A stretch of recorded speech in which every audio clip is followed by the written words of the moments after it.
너는 6년을 빈배로 뭘 했느냐? 첩은 들어오자마자 태기가 있다는데! 첩을 맞는 잔칫날 모두가 첩에 부른 배를 떠받들며 본처를 메마른 밭이라 비웃었습니다. 그런데 잔치가 무르익던 그날 밤 사라진 가문 인장이 하필 본처의 짐에서 나왔지요.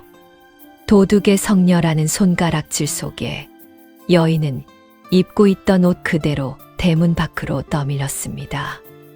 허나 정작 이 집의 대를 끊을 메마른 밭이 누구인지 그날은 아무도 알지 못했지요. 구독과 좋아요를 눌러주시고 어디서 듣고 계신지 댓글에 남겨주세요. 그곳으로 행복과 사랑을 가득 담아 보내드리겠습니다. 자, 그럼 오늘도 감동적인 옛날 이야기 지금 바로 시작합니다. 이야기는 그 잔칫날로부터 한 달 전으로 거슬러 올라갑니다. 경상도 어느 고을 향반 오씨 집안의 안방마님 한수련은 그 손끝이 야무지기로 온 고을에 소문난 여인이었지요. 죽은 어머니에게서 물려받은 약초 솜씨 덕이었습니다. 밤중에 아이가 경기를 일으켜도 산모가 피를 쏟아도 사람들은 의원보다 먼저 이 집 대문을 두드렸지요. 수련아 씨, 우리 애 좀 봐주시오. 숨이 넘어가오. 그날도 한밤중이었습니다. 옆마을 김노인이 손주를 들쳐 업고 달려왔지요. 아이는 열이 펄펄 끓어 입술이 새파랬습니다. 수련은 잠옷 바람으로 일어나 약초 단지부터 끌어안았지요. 걱정 마세요. 이 아이는 제가 살립니다. 수련의 목소리에는 떨림이 없었지요. 마른 약초를 빻고 더운 물에 우려 한 방울씩 아이 입에 흘려 넣었습니다. 닭이 울 무렵 아이의 숨이 고르게 돌아왔지요. 김 노인은 마당에 엎드려 절을 했습니다. 이 은혜를 어찌 갚겠소. 아씨는 사람 살리는 손을 타고나셨소. 갚으실 것 없습니다. 사람 목숨의 값을 매기면 그건 약이 아니라 독이지요. 수련은 담담히 말했지요. 그런 여인이었습니다. 남을 살리는 데는 밤을 새우면서도 정작 제 처지에는 한마디 불평이 없었지요. 그런데 이 집에는 한 가지 깊은 그늘이 있었습니다. 혼이 난 지 6년이 되도록 수련에게는 아이가 없었던 것이지요. 어허, 사람 살리는 손이면 뭐하나. 제 자식 하나를 못 낳는 것을. 시어머니가 세상을 뜨기 전 남긴 말이 늘 수련의 가슴에 박혀 있었지요. 남편 오만석도 처음 몇 해는 다정했습니다. 하지만 해가 갈수록 그 눈빛이 식어갔지요. 향반 가문의 대를 이을 아들이 없다는 것은 그 시절 사내에게 큰 흠이었으니까요. 부인, 자네도 알지 않는가? 이 집은 3대 독자 가문일세. 만석은 술상 앞에서 자주 한숨을 쉬었지요. 내 나이 32이요. 위로 아무도 없고 아래로도 아무도 없소. 내가 눈을 감으면 이 오씨 집안은 그날로 끊긴단 말이오. 서방님 송구합니다. 의원은 아직 늦지 않았다 하였습니다. 의원, 그 말을 벌써 몇 해째 듣는단 말인가. 만석은 술잔을 탁 내려놓았습니다. 수련은 조용히 고개를 숙였지요. 사실 수련에게는 누구에게도 말하지 않은 비밀이 하나 있었습니다. 어머니가 물려준 약초 중에는 몸을 데우고 자리를 고르게 하는 비방이 있었지요. 수련은 몇 달 전부터 그 약을 스스로 다려 먹고 있었습니다. 누구에게 보이려는 것도 아니었지요. 그저 마지막으로 제 몸을 한번 믿어보고 싶었던 것입니다. 이번 한 철만 더 기다려 주십시오. 제 몸은 제가 압니다. 하지만 만석의 귀에는 그 말이 들어오지 않았지요. 이미 그의 마음은 다른 곳에 가 있었으니까요. 사실 그 무렵 만석은 읍내 출입이 부쩍 잦았습니다. 곽득충이 자꾸만 만석을 기방으로 이끌었지요. 그곳에서 만석은 월향이라는 어린 기생에게 눈이 멀어가고 있었습니다. 곽득충은 그런 만석의 귀에 밤마다 같은 말을 흘려 넣었지요. 날이 저 월향이만 한 처자가 없습니다요. 인물도 곱고 나이도 어리니 아들 하나는 거뜬히 안겨 드릴 겁니다. 본처마님은 이미 글렀습니다요. 6년을 빈배로 살았는데 무슨 수가 있겠습니까? 만석의 마음은 점점 기울어 갔습니다. 청지기의 부추김이 그 마음에 불을 지른 것이지요. 며칠 뒤였습니다. 만석이 사랑채로 수련을 불렀지요. 곁에는 청지기 곽득충이 굽실거리며 서 있었습니다. 부인, 긴 말 않겠소. 첩을 드리기로 했소. 수련의 손끝이 흠칫 떨렸습니다. 그러나 얼굴빛은 흐트러지지 않았지요. 누구신지요? 읍내 기방에 있던 월향이라는 처자요. 곽서방이 다리를 놓았소. 인물도 곱고 나이도 젊으니 자네도 너무 서운히 여기지 마시오. 곽득충이 옆에서 입을 열었지요. 마님, 너무 상심 마십시오. 다 이 집대를 잇자고 하는 일 아닙니까? 작은 마님 들어오시면 마님 짐도 한결 가벼워지실 겁니다요. 수련은 그 청지기의 눈을 가만히 들여다보았습니다. 말은 더없이 공손한데 입가에 옅은 웃음이 걸려 있었지요. 어쩐지 그 웃음이 마음에 걸렸습니다. 무언가 석연찮았지요. 하지만 수련은 끝내 내색하지 않았습니다. 서방님 뜻이 그러하시면 따르겠습니다. 수련은 그렇게 답하고 물러났지요. 마당을 가로지르는데 가슴이 답답하게 조여왔습니다. 그날 밤 수련은 좀처럼 잠을 이루지 못했지요. 가만히 손을 아랫배에 얹어보았습니다. 며칠 전부터 입맛이 없고 헛구역질이 났지만 그저 마음고생 탓이려니 여겼지요. 설마 하는 생각이 잠깐 스쳤지만 수련은 이내 고개를 저었습니다. 아니야. 헛된 기대는 더 큰 상처가 될 뿐이지. 그렇게 보름이 흘렀습니다. 드디어 첫 월향이 오씨 집에 들어오는 날이 밝았지요. 가마가 대문을 들어서고 붉은 명주 차림의 월향이 사뿐히 내렸습니다. 화사한 얼굴에 값진 떨잠이 흔들렸지요. 인매는 곱게 웃고 있었지만 그 눈은 어쩐지 웃지 않았습니다. 형님, 처음 뵙습니다. 앞으로 잘 부탁드려요. 월향은 수련에게 고개를 까딱 숙였지요. 말투는 공손한데 어딘가 가시가 박혀 있었습니다. 수련은 담담히 그를 맞았지요. 먼 길 오느라 고생했네. 편히 지내시게. 마당에는 잔치 손님들이 가득했습니다. 떡이며 술이며 푸짐하게 차려졌고 풍악 소리가 담장을 넘었지요. 그런데 월향이 마당을 한 바퀴 둘러보더니 사람들이 다 들으라는 듯 목소리를 높였습니다. 그런데 형님 한 가지 여쭤도 될까요? 이 집에 들어온 지 6년이라 들었는데 어찌 아직 빈배이신지요? 밭이 너무 메말라서 그런가요? 순간 마당이 쥐 죽은 듯 조용해졌지요.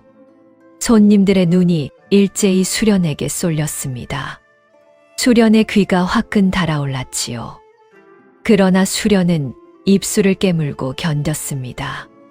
자네는 들어온 첫날부터 말이 참 곱지 않구먼. 어머, 곱지 않다니요. 그저 궁금해서 여쭌 것이지요. 이 집대를 이으려면 누군가는 씨를 받아야 하지 않겠어요? 빈밭만 끌어안고 있을 수는 없는 노릇이니까요. 월향은 손으로 입을 가리고 웃었지요. 구경하던 사람들도 저들끼리 수군거렸습니다. 세상에 들어오자마자 본처 기를 죽이네. 그러게 말이야. 그런데 틀린 말도 아니지 않나. 6년이면 길긴 길지. 수련의 눈에 물기가 차올랐지만 끝내 한 방울도 흘리지는 않았지요. 그때 마당 한쪽에서 늙은 여인의 카랑카랑한 목소리가 들려왔습니다. 약초를 팔러 들른 삼덕 할미였지요. 허허, 젊은 사람이 입이 너무 가볍구먼. 밭이 메마른지 기름진지는 거두어 봐야 아는 법이야. 함부로 입에 올릴 일이 아니지. 월향의 얼굴이 살짝 굳었습니다. 삼덕 할미는 수련을 향해 한 걸음 다가와 나직이 한마디를 더 보탰지요. 마님, 마음에 담아 두지 마시오. 제 것이 아닌 복은 아무리 탐을 내도 끝내 제 것이 되지 못하느니라. 그저 제 자리를 지키는 사람이 임자인게요. 수련은 그 말의 깊은 뜻을 그때는 미처 새기지 못했지요. 그저 가엾이 여겨 건네는 위로의 말이려니 여겼습니다. 하지만 이 한마디가 훗날 바닥에 쓰러진 수련을 다시 일으켜 세우는 말이 될 줄은 그날의 누구도 알지 못했지요. 삼덕 할미는 망태기를 추스르며 대문을 나섰습니다. 나서기 전 할미는 잠깐 걸음을 멈추고 행랑채 쪽을 흘끗 보았지요. 그늘 아래 청지기 곽득충과 첩월향이 잠시 눈빛을 주고받고 있었습니다. 아주 짧은 순간이었지요. 하지만 할미의 늙은 눈은 그것을 놓치지 않았습니다. 저 둘이 구면이구먼. 처음 보는 사이가 아니야. 할미는 혼잣말을 중얼거리며 고개를 갸웃했지요. 그러나 별일이야 있겠느냐 싶어 그대로 길을 갔습니다. 만약 그때 할미가 그 눈빛의 정체를 조금만 더 깊이 파고들었더라면 일은 달라졌을지도 모르지요. 잔치는 밤늦도록 무르익었습니다. 그러나 수련의 가슴 한구석은 까닭 모를 불안으로 자꾸만 서늘해졌지요. 잔치 손님들이 하나둘 돌아가고 마당에 등불이 꺼져갈 무렵이었습니다. 안방에 누운 수련은 다시 한 번 손을 아랫배에 얹어보았지요. 그 안에서 무언가 조용히 깃들고 있다는 것을 수련은 아직 알지 못했습니다. 그리고 바로 그날 밤 오씨 집안을 송두리째 뒤흔들 일이 소리 없이 시작되려 하고 있었지요. 첩이 들어온 그날 밤 행랑채 깊은 곳에서는 은밀한 속삭임이 오가고 있었습니다. 등불도 켜지 않은 어둠 속 월향과 곽득충이 머리를 맞대고 있었지요. 임자, 일은 어찌 되어가오? 곽득충이 낮게 물었습니다. 월향은 입꼬리를 비틀어 올렸지요. 보름만 참아요. 본처 저것이 안방을 비워야 우리가 들어앉지. 인장은 손에 넣었소. 여기 있소. 영감이 끔찍이 아끼는 갑오지.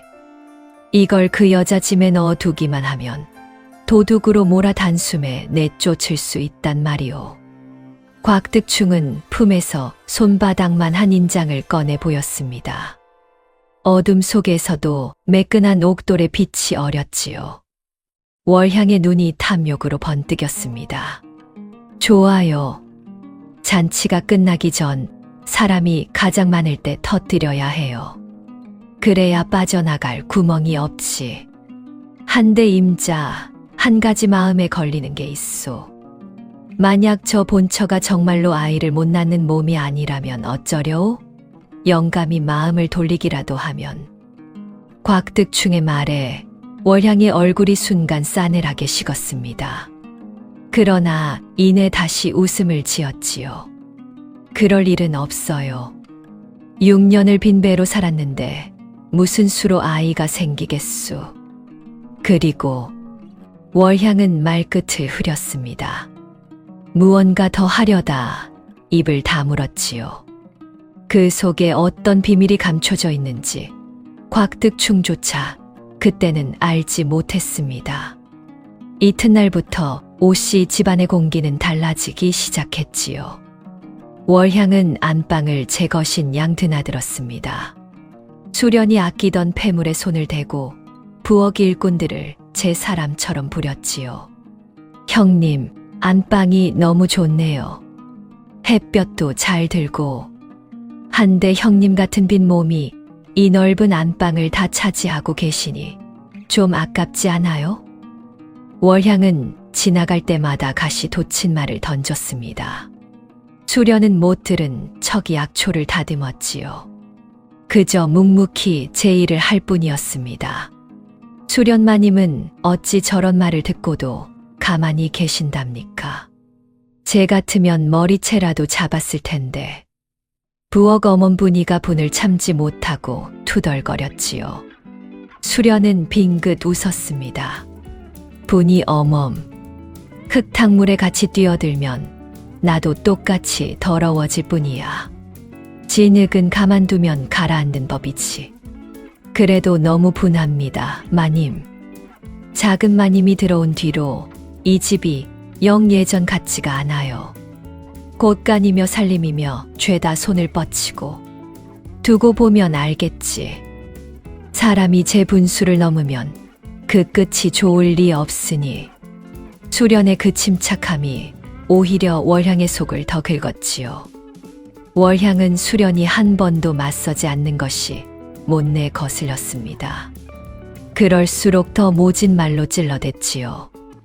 며칠 뒤 수련은 약초를 캐러 뒷산에 올랐습니다. 그곳에서 마침 약초를 캐던 삼덕 할미와 다시 마주쳤지요.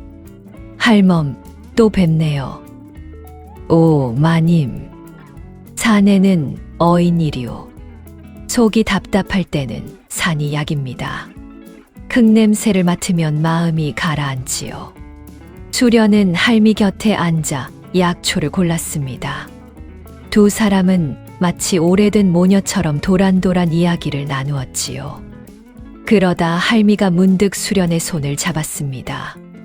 마님 손을 보니 그 어머니 솜씨를 그대로 물려받았구먼. 호, 함자가 어찌 되시오, 마님 어머니 말이오. 제 어머니는 강약방대기라 불리셨습니다. 약초로 한 고을을 먹여 살리셨지요. 10년 전에 돌아가셨습니다. 그 말에 삼덕 할미의 눈이 크게 흔들렸습니다. 강약방.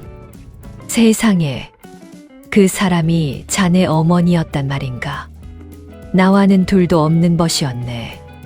젊은 시절 함께 의술을 배운 사이였지. 내가 의녀로 관아에 들어갈 때 자네 어머니가 손수약 보따리를 싸 주었어. 수련의 눈시울이 붉어졌지요.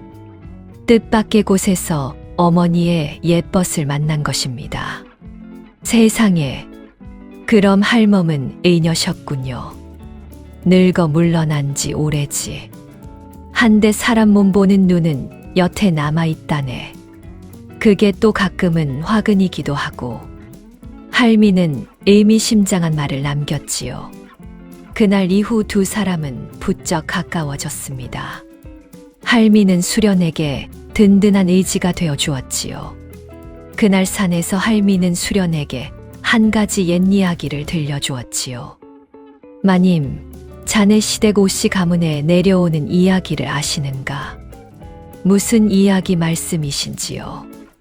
오씨 집안 핏줄은 대대로 한 가지 표식을 갖고 태어난다네. 왼쪽 귀 뒤에 붉은 반달 모양 점이 박혀 나온다지. 꼭 초승달을 닮았다고들 해. 그 점이 없으면 오씨 핏줄이 아니라는 말까지 있을 정도라네. 그런 이야기가 있었군요. 저는 처음 듣습니다. 흔한 일은 아니지. 한데 그게 오씨 집안 진짜 핏줄을 가리는 증표라고들 하니 알아두어 나쁠 건 없지. 수련은 가만히 고개를 끄덕였습니다. 그 이야기가 훗날 제 운명을 가르는 결정적 열쇠가 될 줄은 그때는 꿈에도 알지 못했지요. 두 사람은 약초 망태기를 가득 채우고 천천히 산을 내려왔습니다. 산을 내려오는 길, 할미가 다시 조심스레 입을 열었습니다.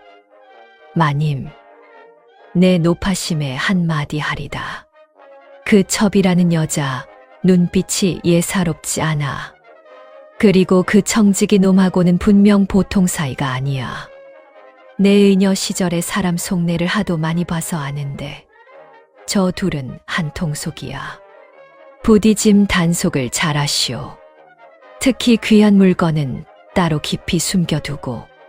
수련은 그 말을 흘려듣지 않았지요. 어쩐지 마음에 걸리던 것이 할미의 입에서 똑같이 나온 까닭입니다. 하지만 설마 한 집안 식구를 도둑으로 의심하려 싶어 그저 마음 한구석에 담아두었습니다. 그 무렵 수련에게는 또 한 가지 변화가 찾아오고 있었지요. 헛구역질이 잦아지고 멀쩡하던 음식 냄새에 속이 뒤집혔습니다. 새벽이면 어지러워 자리에서 쉬 일어나지 못했지요. 수련은 약초를 다루는 사람이라 제 몸의 변화를 누구보다 빨리 알아챘습니다. 그러나 차마 입 밖에 내지 못했지요. 설마, 정말 설마. 수련은 떨리는 손으로 제 맥을 짚어보았습니다. 어머니가 가르쳐준 대로 손목의 맥을 가만히 눌렀지요. 그 미세한 떨림이 평소와는 분명 달랐습니다. 수련의 가슴이 두근거렸지요. 그러나 기뻐할 수만은 없었습니다. 하필 첩이 들어온 이때에 이 사실을 알리면 어찌 될 것인가. 도리어 첩의 시기와 음모를 부르지는 않을까. 수련은 깊은 고민에 빠졌지요. 조금만 더 확실해지면 그때 서방님께 알리자. 지금은 때가 아니야. 수련은 그렇게 마음을 다잡았습니다. 이 신중함이 훗날 어떤 결과를 부를지 그때는 알 도리가 없었지요. 한편 사랑채에서는 만석이 월향의 치마폭에 단단히 휘감겨 있었습니다. 월향은 밤마다 만석의 귀에 달콤한 독을 흘려 넣었지요. 서방님, 저는 서방님 핏줄을 꼭 안겨 드릴 거예요.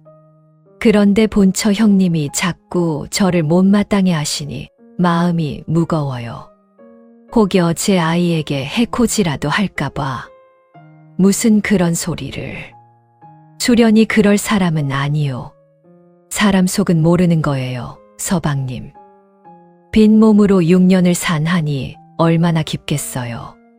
제가 아이라도 가지면 그 시샘이 어디로 튈지. 월향은 일부러 말끝을 흐리며 눈물을 글썽였습니다. 귀 얇은 만석의 마음은 점점 월향에게로 기울었지요. 수련을 향한 의심의 싹이 만석의 가슴에 조금씩 자라났습니다. 그렇게 며칠이 더 흘렀습니다. 드디어 곽득충과 월향이 노리던 날이 다가왔지요. 마침 오씨 집안에 큰 잔치가 잡혀 있었습니다. 만석의 생신이라 고을의 양반과 이웃들이 모두 모이는 자리였지요. 사람이 가장 많이 모이는 날, 그날이 바로 두 사람이 칼을 빼들 날이었습니다. 잔치를 며칠 앞두고도 수련은 여느 때처럼 사람들을 돌보았습니다. 마을 끝 과부댁 아이가 옴이 올라 온몸을 긁어댄다는 소식에 수련은 한 걸음에 달려갔지요. 아이고 마님, 이 누추한 곳까지 어인 일이십니까? 아이가 아프다는데 누추한 곳이 어디 있겠나. 어디 좀 보세. 수련은 아이의 진물 오른 살갗을 살피고 약초를 지시겨 정성껏 발라주었습니다. 사흘치 약을 따로 쌓아 주고도 한 푼 받지 않았지요. 마님 같은 분이 안방마님이시니 이 집은 복받은 집입니다요. 부디 오래오래 그 자리에 계셔야 할 텐데요. 과부댁의 말에 수련은 그저 옅게 웃을 뿐이었습니다. 하지만 마을 사람들의 그런 마음이 훗날 수련에게 작은 등불이 되어 줄 것이었지요. 그러나 지금 당장은 어둠이 먼저 밀려오고 있었습니다. 잔치 전날 밤, 곽득충은 어둠을 틈타 안방으로 숨어들었지요. 수련이 약초를 보러 자리를 비운 사이였습니다. 그는 수련의 옷꼬리 짝을 열고 그 깊은 곳에 인장을 밀어 넣었지요. 손길에 망설임이 없었습니다. 이제 됐다. 내일이면 저 여자는 도둑으로 몰려 이 집에서 영영 쫓겨나겠지. 곽득충은 음흉하게 웃으며 방을 빠져나왔습니다. 그 모든 것을 깊은 밤 별빛만이 말없이 내려다보고 있었지요. 그리고 운명의 그날이 천천히 밝아 오고 있었습니다. 드디어 잔칫날이 밝았습니다. 오씨 집 마당에는 아침부터 손님들이 구름처럼 모여들었지요. 고을 양반들이 비단 옷을 차려입고 줄지어 들어섰고 풍악 소리가 담장을 넘었습니다. 만석은 상석에 앉아 흐뭇한 얼굴이었지요. 그 곁에는 월향이 화사하게 단장하고 붙어 앉았습니다. 수련은 부엌과 마당을 오가며 잔치를 챙겼지요. 안방마님의 도리를 다하느라 잠시도 쉴 틈이 없었습니다. 그런데 점심나절이 지날 무렵 곽득충이 만석에게 다가가 귓속말을 건넸지요. 만석의 얼굴이 순식간에 굳었습니다. 뭐라, 그게 정말이냐? 만석이 벌떡 일어섰습니다. 손님들의 시선이 일제히 쏠렸지요. 여봐라, 당장 안방을 뒤져라. 갑오 인장이 사라졌다. 마당이 술렁였습니다. 갑오 인장이라면 오씨 집안 대대로 내려오는 귀한 보물이었지요. 하인들이 우르르 안방으로 몰려갔습니다. 수련은 영문을 몰라 눈만 끔벅였지요. 서방님, 인장이라니요. 무슨 말씀이신지. 그때 안방을 뒤지던 하인이 무언가를 들고 나왔습니다. 바로 수련의 옷꼬리짝이었지요. 곽득충이 직접 그 안에 손을 넣더니 손바닥만 한 인장을 꺼내 높이 치켜들었습니다. 여기 있습니다. 마님 옷꼬리짝 깊은 곳에서 나왔습니다요. 순간 마당이 발칵 뒤집혔습니다. 수련의 얼굴이 새하얗게 질렸지요. 그럴 리가 없습니다. 저는 그 인장에 손도 댄 적이 없습니다. 누군가 일부러 넣어둔 것입니다. 손을 안 댔는데 어찌 자네고리짝에서 나온단 말인가. 그것도 이 깊은 곳에서. 만석이 노발대발 소리쳤습니다. 서방님, 생각해 보십시오. 제가 정령 인장을 훔쳤다면 어찌 제 옷꼬리짝에 그대로 두었겠습니까? 진작 멀리 감추거나 내다 팔았겠지요. 이건 누군가 저를 모함하려는 수작입니다. 수련의 말은 조리가 있었지요. 그러나 이미 분노로 눈이 먼 만석에게는 그 어떤 말도 통하지 않았습니다. 월향이 기다렸다는 듯 입을 가리고 끼어들었지요. 어머, 형님. 설마 했는데 빈 몸으로 살기 서러워 재물에 손을 대신 건가요? 그 마음은 이해하지만 이건 엄연한 도둑질이잖아요. 그것도 가문가보를요. 아니야, 나는 결단코 그런 적이 없네. 월향이 자네는 알지 않는가? 내가 어떤 사람인지.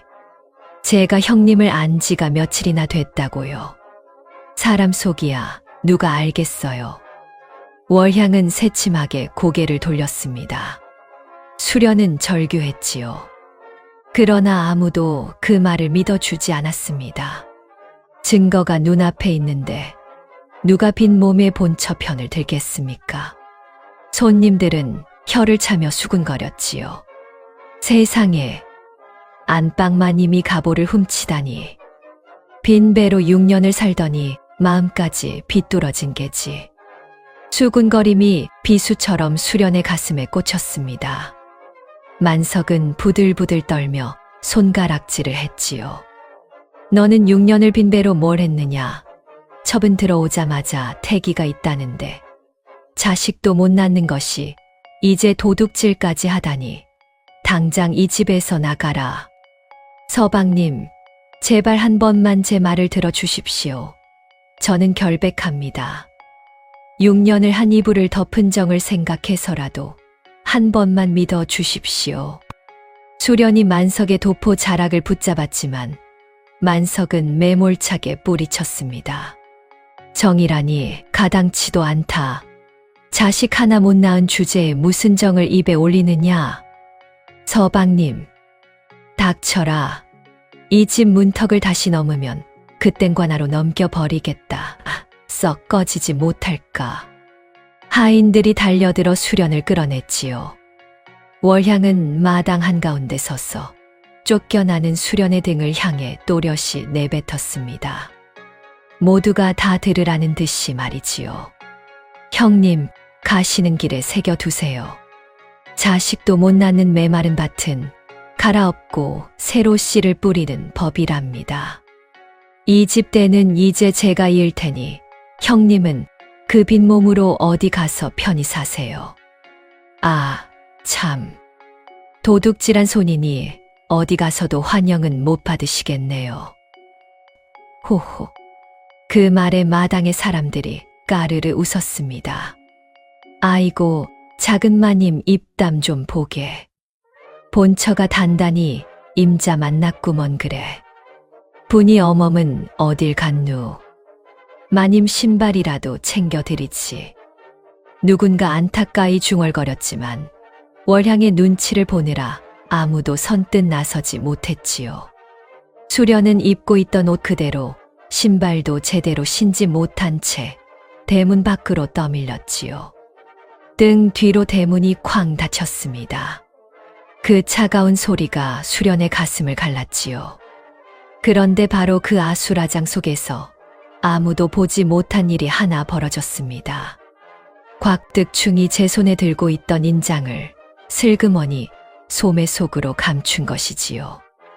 모두가 쫓겨나는 수련에게만 정신이 팔려 있었습니다.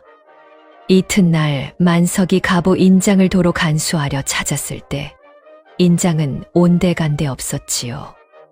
날이 큰일 났습니다요. 그 도둑이 쫓겨나면서 인장을 도로 품에 넣고 달아난 게 분명합니다. 안 그러면 인장이 어디로 사라졌겠습니까? 곽득충은 시치미를 뚝 떼고 만석을 부추겼지요. 귀 얇은 만석은 펄펄 뛰었습니다. 뭐라, 그 인장을 도로 훔쳐갔다고? 예, 나리. 소인이 분명 마님께 도로 가져다 드리려 했는데 그 소동통에 감쪽같이 사라졌습니다요. 그 여자 짓이 틀림없습니다. 그 뻔뻔한 것이 당장 관아에 알려라. 갑오 훔쳐 달아난 도둑을 잡아들이라 해. 그리하여 인장은 끝내 집으로 돌아오지 않았고 수련은 갑오를 훔쳐 달아난 작물 도둑으로 관아에 수배되고 말았습니다. 실은 그 인장이 곽득충의 손에 들어가 있다는 것을 그 누구도 알지 못했지요. 수련은 한참을 대문 앞에 주저앉아 있었습니다. 눈물조차 나오지 않았지요. 6년을 헌신한 집에서 하루아침에 도둑이 되어 쫓겨난 것입니다. 내가 무슨 잘못을 했기에. 수련은 메마른 입술로 중얼거렸지요. 닫힌 대문 안쪽에서는 여전히 풍악 소리와 웃음소리가 새어나왔습니다. 그 소리가 더없이 잔인하게 들렸지요. 해가 기울도록 수련은 정처 없이 길을 걸었습니다. 갈 곳이 없었지요. 친정은 이미 오래전에 몰락해 의지할 곳이 못 되었습니다. 어디로 가야 하나.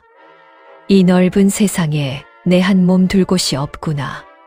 수련의 발길이 닿은 곳은 이웃 고을 저작거리였습니다. 그런데 오씨 집 잔치에 다녀온 장사꾼 하나가 수련을 알아보고 말았지요. 저 여자가 오늘 갑오 훔치다 쫓겨난 그 도둑 아니냐? 순식간에 사람들이 모여들었지요. 어디, 저 여자가 도둑이라고. 손가락질이 쏟아졌습니다. 갑오를 훔친 도둑이라고 저런 뻔뻔한 것을 봤나. 잡아라, 관아에 넘겨야지. 놓치면 안 된다. 누군가 돌멩이를 집어 던졌습니다. 돌이 수련의 어깨를 맞췄지요. 사람들이 우르르 에워싸며 손을 뻗쳤습니다. 갑오를 훔쳤으면 그 값을 물어내야지. 어딜 도망치려고 저 손모가지를 잡아라. 멱살을 잡으려는 손, 머리채를 낚아채려는 손이 사방에서 달려들었지요. 아닙니다. 저는 도둑이 아니에요. 누명입니다. 제발 들어주세요. 누군가 휘두른 막대기가 수련의 등을 후려쳤습니다. 이대로 붙잡히면 영영 누명을 벗지 못한 채 죽을 판이었지요. 비켜요. 비켜주세요. 수련은 전 먹던 힘을 다해 군중 사이를 헤집고 내달렸습니다. 치맛자락이 손에 잡혀 찢기고 신발 한 짝이 벗겨져 나갔지요. 그래도 멈출 수 없었습니다. 내가 여기서 잡히면 끝이야. 이 아이까지. 안 돼. 살아야 해. 살아남아 진실을 밝히려면 어떻게든 이 소나귀를 벗어나야 했으니까요. 저기 간다. 놓치지 마라. 저 골목으로 들어갔다. 막아. 성난 군중이 우르르 뒤를 쫓았습니다. 수련은 골목을 돌고 또 돌아 가까스로 저작거리를 빠져나왔지요. 정신없이 달리다 보니 어느새 인적 드문 산길이었습니다. 세상이 이렇게 등을 돌리는구나. 내 말 한마디 들어주는 이가 없어. 한순간에 도둑으로 몰려 돌팔매를 맞다니. 누명이 이토록 무서운 것임을 수련은 뼈저리게 깨달았습니다. 그런데 그것이 끝이 아니었지요. 어둠이 깔리기 시작할 무렵 수련의 등 뒤로 또 다른 인기척이 따라 붙었습니다. 사내 둘이 슬금슬금 거리를 좁혀 오고 있었지요. 험상궂은 얼굴에 허리춤에는 몽둥이가 보였습니다. 저 여자가 맞지? 청지기 나리가 입마금하라던 그 여자. 그래, 틀림없어. 인장일을 본 여자니 살려두면 뒤탈이 생긴다 했어. 방금 장터에서 한바탕 쫓겼나 보군. 꼴이 말이 아니야. 외려 잘 됐어. 지친 짐승이 잡기 쉬운 법이지. 한데 멀쩡한 안악을 죽이라니 영 깨름칙하구먼. 잔말 말게. 우리가 받은 삭시 얼만데. 강가로 몰아서 빠뜨려 버리면 그만이야. 발을 헛디뎌 빠진 걸로 하면 누가 알겠나. 수련은 등골이 오싹했습니다. 곽득충이 사람을 풀어 자신을 죽이려 한다는 것을 그제야 깨달았지요. 단순히 쫓아내는 것으로 끝낼 생각이 아니었던 것입니다. 세상에, 쫓아낸 것도 모자라 목숨까지 노리다니. 대체 무엇을 그리 감추려고. 수련은 정신없이 내달렸습니다. 치맛자락이 가시덤불에 찢기고 발이 돌부리에 채여 피가 났지요. 그러나 멈출 수 없었습니다. 저기 간다. 잡아라. 놓치면 우리가 죽는다. 사내들이 고함치며 쫓아왔습니다. 수련은 가쁜 숨을 몰아쉬며 산길로 접어들었지요. 제발 살려주세요. 저는 아무 죄도 없습니다. 수련은 뒤를 돌아보며 애원했지만 사내들은 들은 척도 하지 않았지요. 어느새 강과 벼랑까지 몰렸습니다. 발밑으로 검은 강물이 소용돌이 쳤지요. 더는 도망갈 곳이 없었습니다. 이제 그만 포기하시지. 곱게 따라오면 안 아프게 보내주겠소. 오지 마세요. 가까이 오지 마. 나는 죄가 없단 말이야. 죄가 있고 없고는 우리가 알 바 아니오. 우린 그저 삭슬 받고 일할 뿐. 사내가 몽둥이를 지켜들었습니다. 수련은 벼랑 끝에서 비틀거렸지요. 그 순간 발밑에 흙이 무너졌습니다. 수련의 몸이 중심을 잃고 비탈로 굴러떨어졌지요. 바위에 어깨를 부딪고 팔이 날카로운 돌에 긁혔습니다. 수련은 그대로 강가 숲을 속으로 굴러 처박혔지요. 떨어졌다. 이 어둠의 저 비탈을 어찌 내려가. 떨어졌으면 살아남지 못했을 게야. 그냥 가자고. 사내들은 한참을 두리번거리다 돌아섰습니다. 수련은 숲을 속에서 숨을 죽였지요. 온몸이 부서질 듯 아팠습니다. 특히 약초를 다루던 오른팔이 돌에 깊이 긁혀 피가 흥건했지요. 정신이 아득해졌습니다. 이대로 죽는구나 싶었지요. 그런데 그때 흐려져가는 정신 속에서 수련은 문득 제 아랫배를 감쌌습니다. 그 안에 깃든 작은 생명이 떠오른 것입니다. 헛구역질, 어지럼, 달라진 맥. 이제는 의심할 여지가 없었지요. 수련은 아이를 가진 몸이었습니다. 그리고 쫓겨난 지금에야 그 사실이 또렷이 가슴에 사무쳤지요. 이 무슨 기막힌 운명인가. 자식을 못 낳는다. 쫓겨난 몸에 정작 아이가 깃들어 있었다니. 수련은 떨리는 손으로 배를 쓸어내렸습니다. 안 돼. 여기서 죽을 수는 없어. 이 아이만은 내가 지켜야 해. 무슨 일이 있어도. 수련은 피투성이 손으로 흙을 움켜쥐며 몸을 일으켰습니다. 죽을 수 없었지요. 제 몸 안에 또 다른 목숨이 있었으니까요. 그래. 살아남아서 내 결백을 반드시 밝히고 말리라.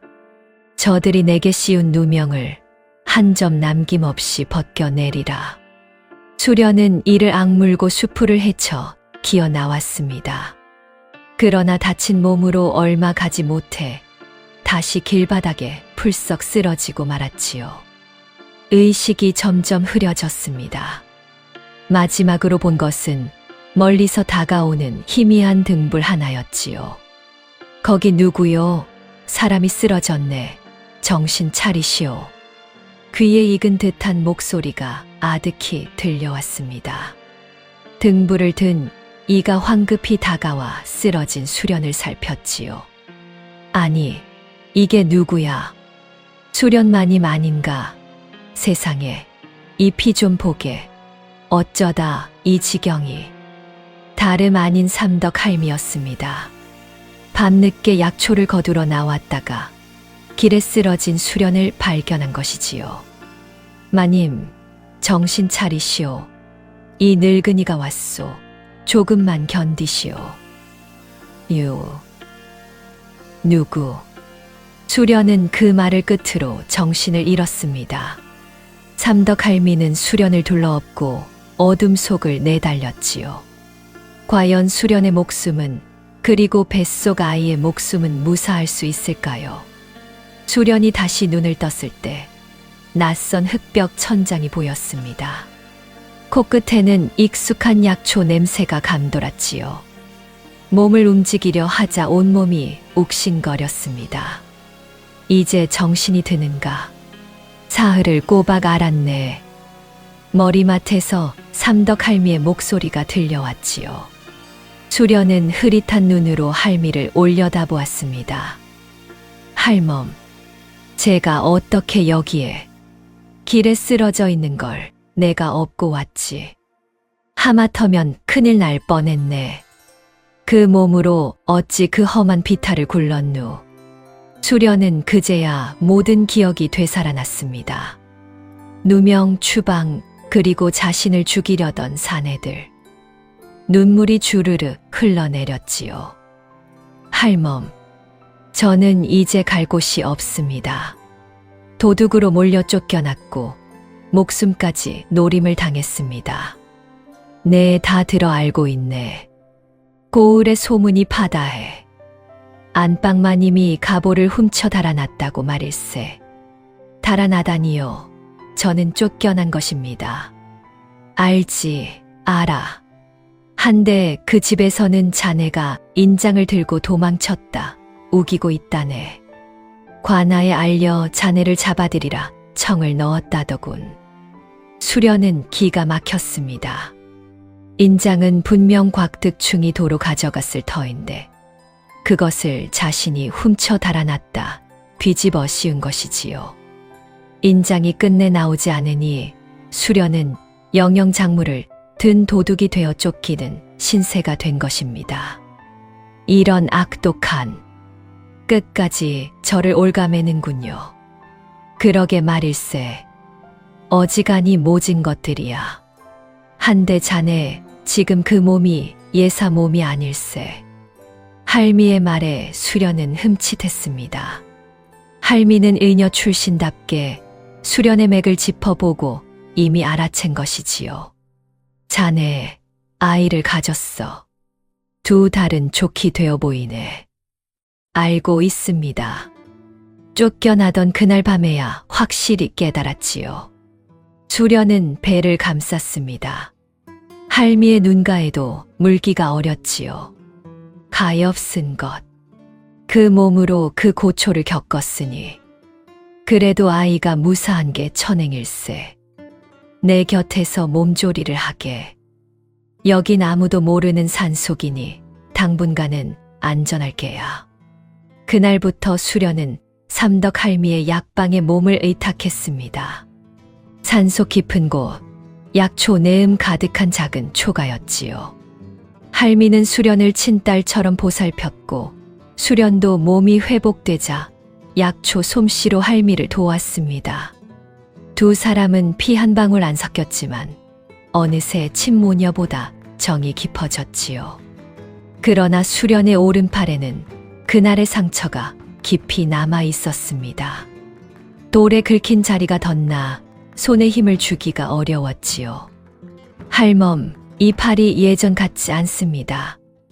약초를 빻으려 해도 힘이 들어가질 않아요. 세월이 약일세. 너무 조급해 마. 한데 그 손이 영 안 돌아오면 자네 솜씨를 어찌 쓴단 말인가. 그게 걱정이구먼. 수련은 가만히 주먹을 쥐었지요. 사람을 살리던 그 손을 잃을지도 모른다는 두려움이 밀려왔습니다.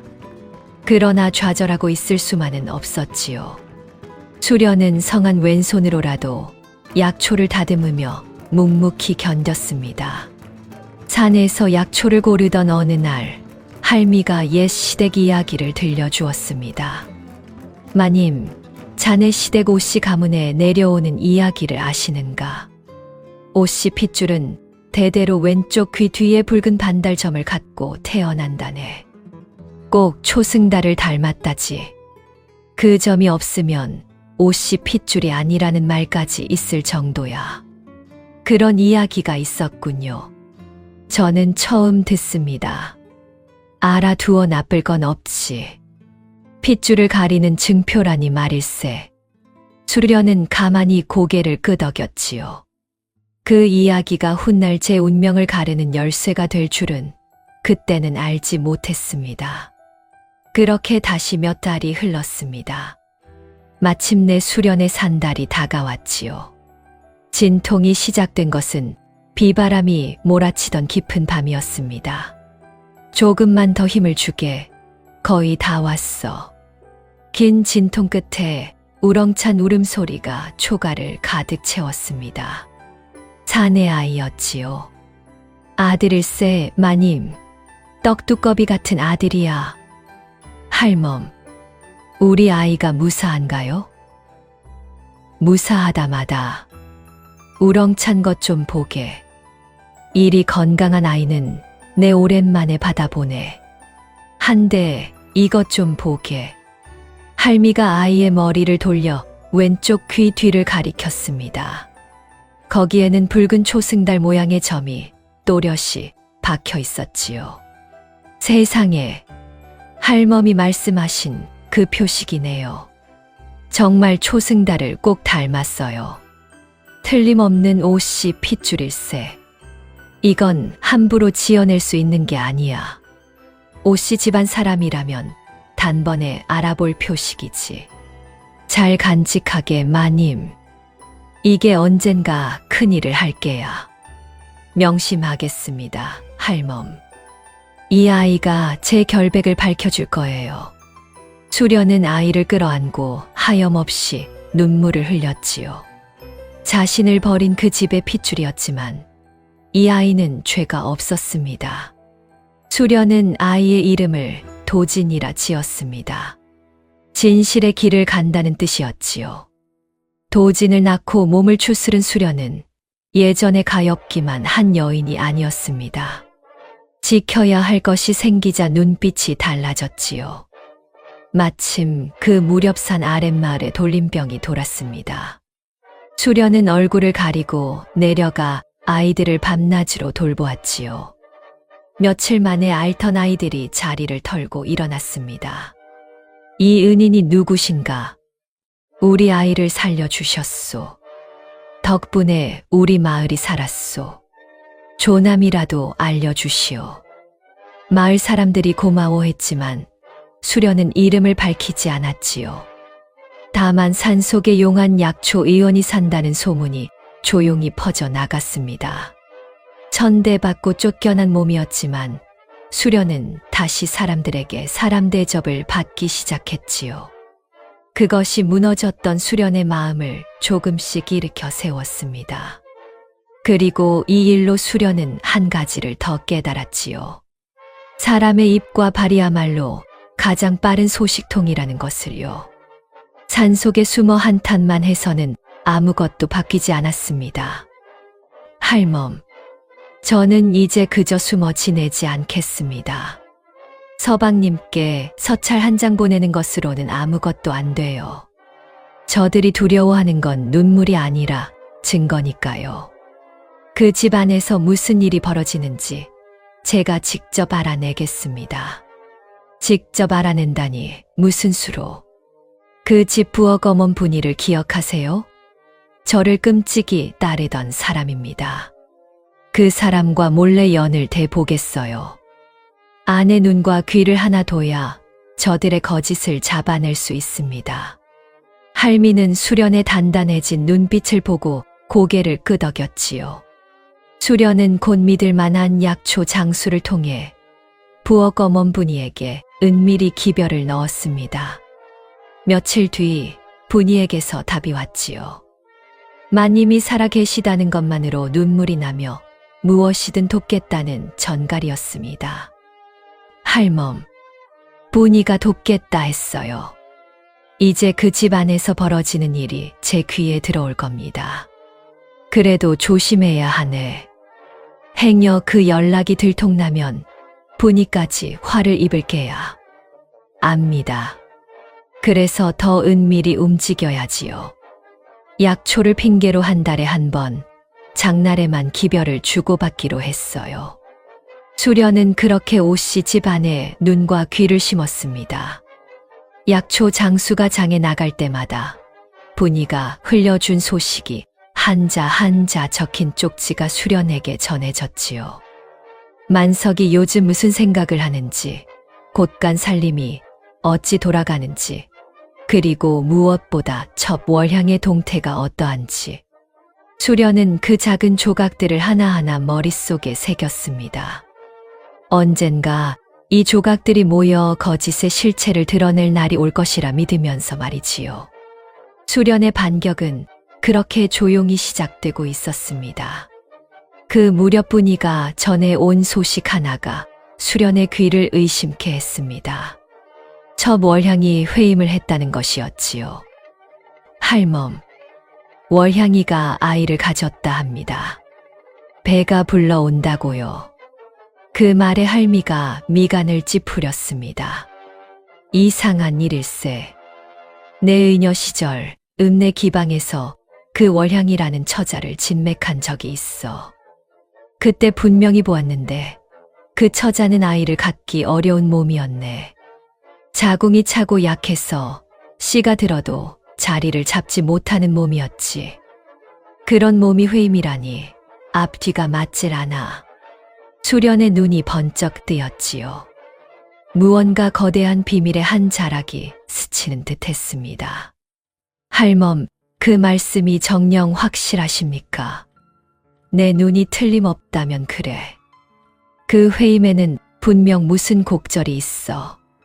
그렇다면 제가 그 곡절을 기어이 파헤치겠습니다. 분이를 통해 그 집안을 낱낱이 살피지요. 마님, 한데 그 일이 얼마나 위태로운지 아시는가? 자칫 분이까지 화를 입을 수 있어. 압니다, 할멈. 그래서 더 신중히 움직이려는 거예요. 저들은 힘으로 진실을 덮었지만 덮은 거짓은 반드시 어딘가 빈틈이 생기는 법이지요. 그 빈틈을 하나씩 찾아 모으면 언젠가 거짓의 둑이 터질 거예요. 더는 눈물로 호소하지 않고 빠져나갈 수 없는 증거로 저들을 마주하겠어요. 수련의 눈빛이 형형하게 빛났지요. 쫓겨난 가엾은 여인이 아니라 진실을 쫓아 직접 칼을 가는 사람의 눈빛이었습니다. 그러나 그 길이 얼마나 험난할지 그때는 미처 알지 못했지요. 수련은 분이가 전해 오는 소식을 한 조각도 허투루 넘기지 않았습니다. 장날마다 약초 장수편에 들어오는 쪽지를 등잔 밑에서 몇 번이고 곱씹었지요. 그러던 어느 날 분이의 쪽지에 심상찮은 내용이 적혀 있었습니다. 할멈, 이것 좀 보세요. 월향이가 배는 부른데 정작 의원은 코빼기도 들이지 않는답니다. 입덧하는 것도 본 사람이 없고요. 그러면서 안방 문은 늘 안에서 걸어 잠근다는군요. 회의만 여인이 의원을 마다한다. 그건 들킬까봐 그러는 게지. 진짜 회임이 아니라는 뜻이야. 할미의 말에 수연은 고개를 끄덕였습니다. 점점 그림이 그려졌지요. 아이를 가질 수 없는 몸인 월향이 회임한 척 배를 부풀리고 있는 것이 분명했습니다. 그렇다면 산달이 되었을 때 월향은 대체 어디서 아이를 구해 온단 말입니까? 수련은 그 한 가지의 생각을 집중했지요. 할멈, 월향이 진짜 아이를 낳을 수 없다면 산달에 맞춰 어디선가 갓난아이를 데려올 겁니다. 그 아이가 어디서 오는지만 알아내면 모든 거짓이 드러나요. 옳은 말일세. 한데 그걸 어찌 알아낸단 말인가? 분이에게 청직이 곽득충의 바깥 출입을 살펴달라 하겠습니다. 아이를 구하는 일은 분명 그자가 맡았을 테니까요. 과연 그렇겠지.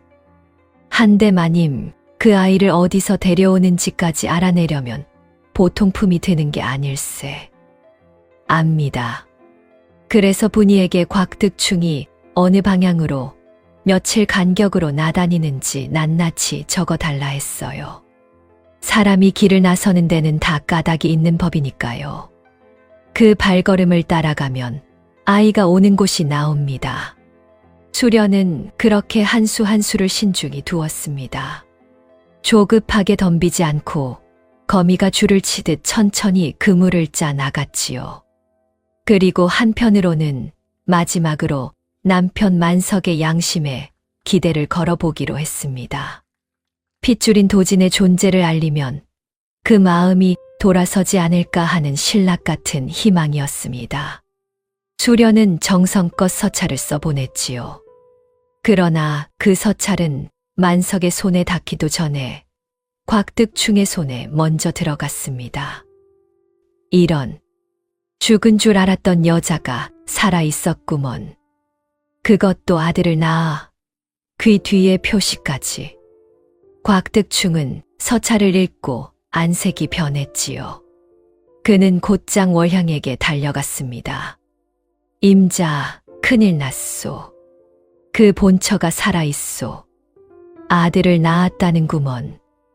귀 뒤에 옷이 핏줄 표시까지 가진 아들을 말이오. 뭐라고요? 그 끈질긴 것이. 월향은 서찰을 화롯불에 던져 넣었지요.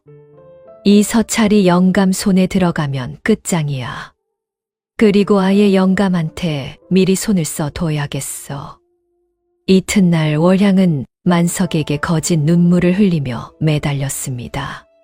서방님, 쫓겨난 본처가 어디선가 아이를 하나 데려다가 그게 서방님 핏줄이라고 거짓말을 하고 다닌대요.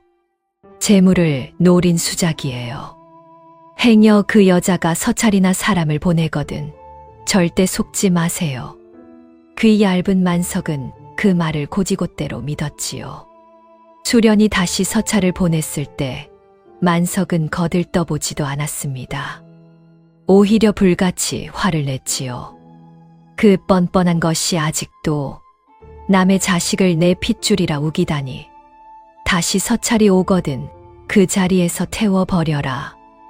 마을로 갔던 약초 장수가 그 소식을 전했습니다. 수련은 잠시 눈을 감았지요. 그러나 이번에는 무너지지 않았습니다. 역시 전공법은 통하지 않는군요. 할멈 말씀이 옳았습니다. 저들이 두려워하는 건 호소가 아니라 증거예요. 이제 눈물은 거두겠습니다.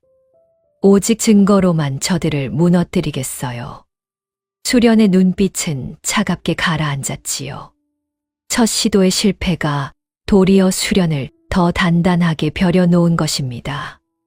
그 무렵 오씨 집에서는 월향의 배가 더욱 불러오고 있었습니다. 온 집안이 첩의 회임을 떠받들었지요. 만석은 입이 귀에 걸렸습니다. 드디어 우리 오씨 집안의 대를 이을 아들이 나오는구나.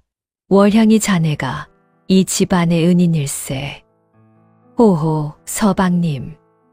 이 아이가 태어나면 이 집안은 천년만년 번창할 거예요. 월향은 배를 쓰다듬으며 의기양양했지요. 그러나 그 부른 배는 솜과 천을 덧대어 부풀린 가짜였습니다. 깊은 밤 월향은 곽득충을 불러 낮게 물었지요. 곽서방, 아이는 구해 두었어요? 염려 마시오, 임자.